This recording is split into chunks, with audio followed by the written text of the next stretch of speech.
kalibutan. Kaya binigay niya ang kanyang bugtong na upang sinusumpalataya sa kanya ay hindi mapahama, hindi magkaroon ng buhay.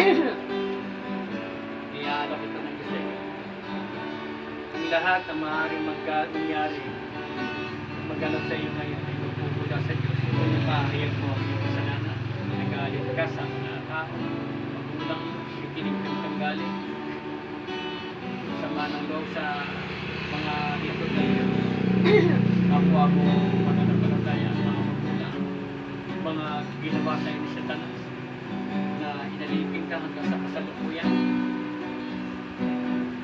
Ngayon, nais na Diyos ang maging malaya ka at tatanggapin mo ang kagalingan. Sa oras na ito, Yes, Father. gagaling ka Amen. para Yes, marasan mo. Lord. Hallelujah, Jesus.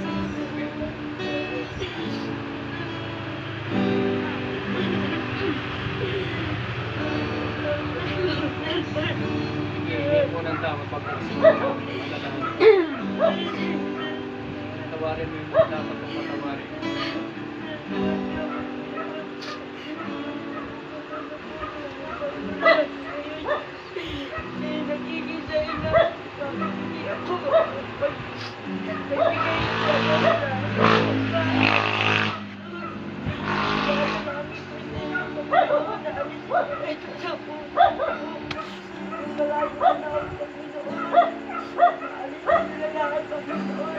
Hindi mo ng tawad. Patawarin mo yung nagkasala sa iyo.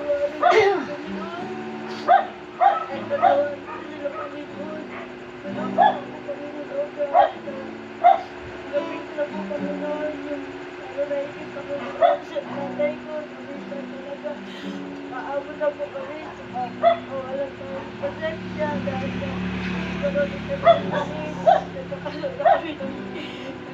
kami ng hindi pagkakaunawaan. Maraming salamat po Panginoon.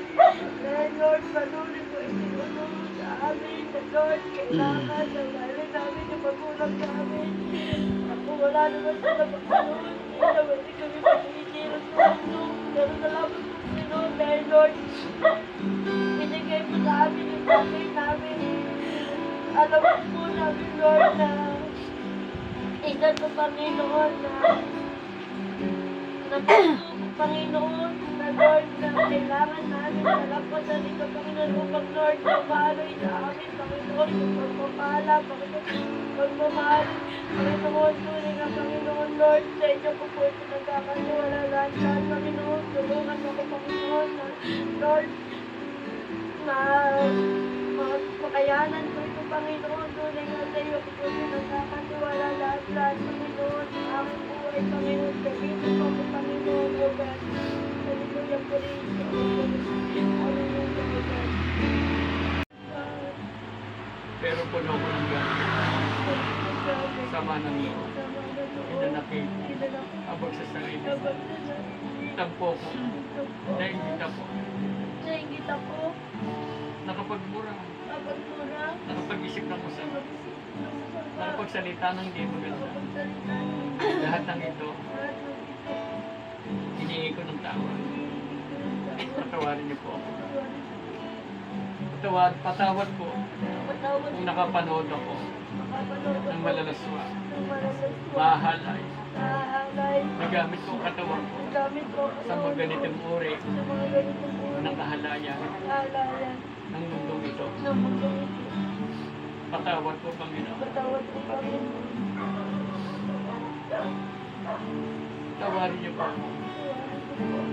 Pagkatawan ko, pinagagamit ko sa mga hindi magagandang pananalita. Nagamit ko ang katawan ko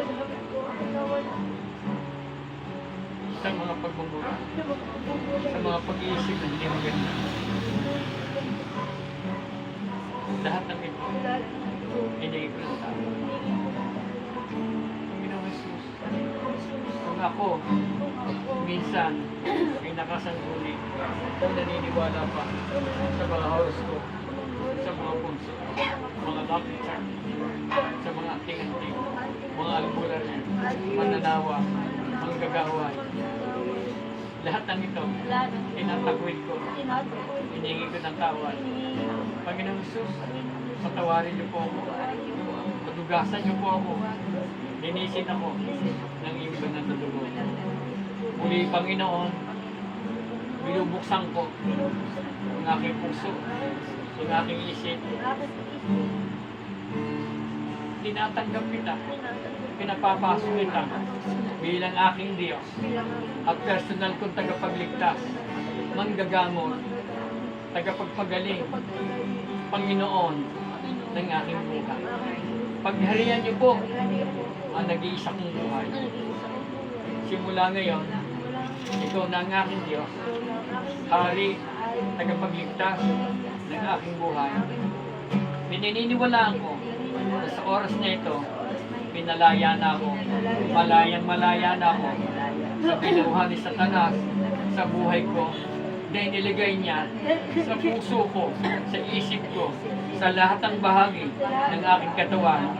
Mula ngayon, wala na ito kaugnayan sa katawang ito, sapagkat ito ay hinugasan na, nilinis na ng dugo ng Panginoong Hesus. Dadaloy na ang dugo mo, Panginoong Hesus, sa lahat ng bahagi ng aking katawan. Ako'y naniniwala, ako'y papasok na sa kaharian mo. Tinanggap ko na ang ipinangako nyo na kaligtasan, ang buhay na walang hanggan. Ako'y naniniwala sa gabing ito, pangalan ko ay nakatitik na, nakasulat na sa aklat ng buhay sa pangalan ni Jesus. Amen.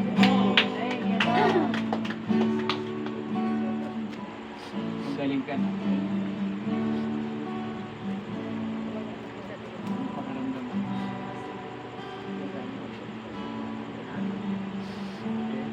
Naniniwala ka ba na magaling ng tatay? Magaling namin na sa tiyan mo. O pitukan niya na ayusin ng Diyos. Ang mga bagay na sinira ng Satanas, ibabalik ng Diyos. Yes, amen. Kaya sa pangalan ni Jesus, tinanggap mo ng kagalingan. Gamitin mo ang buhay mo sa paglilingkod. Mabuhay ka ng malinis, mabuhay ka ng banal sa harap ng Panginoon. Lalo kang gagamitin ng Diyos na nalalagyan mo bilang isang member. Yung church iyong pinabibilang Pastor Rabina. Mahalin mo ang pastor mo, paglingkuran mo ang totoong Diyos, at alisin mo ang lahat at wala na kapangyarihan sa iyo. Anong sama pag-iisip na nilagay sa iyo. Nililingkod ka na ngayon. Oo, malinis. In Jesus' name. God bless you.